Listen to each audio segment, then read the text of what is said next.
Bien-aimé, il y a des choses qui me dérangent dans la Bible. Laisse-moi partager avec toi.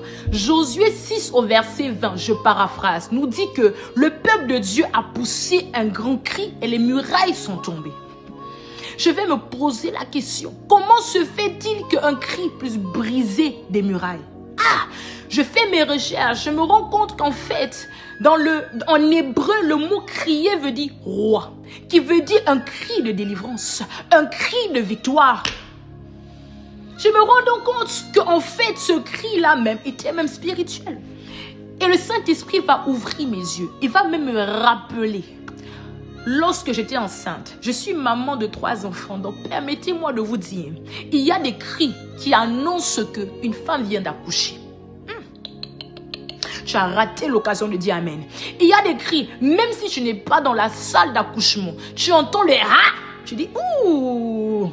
Ce cri-là, ce n'est pas une simple femme en contraction, ça c'est une femme qui vient d'enfanter. Pour les femmes qui ont accouché, elles peuvent témoigner. Et je me rends compte que Jésus a poussé ce genre de cri.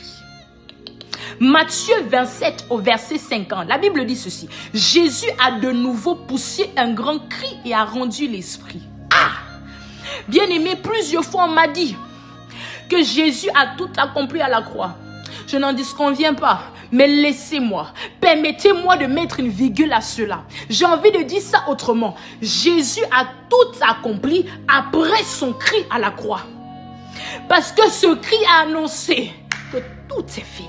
Ce cri a annoncé qu'il a déjà tout accompli. Ce cri a annoncé que la délivrance a été accomplie et que par son sang nous sommes lavés. J'ai donc envie de dire à quelqu'un qui est sous le son de ma voix, je ne sais pas par quoi tu traverses, mais il est temps de crier. Il est temps de crier délivrance.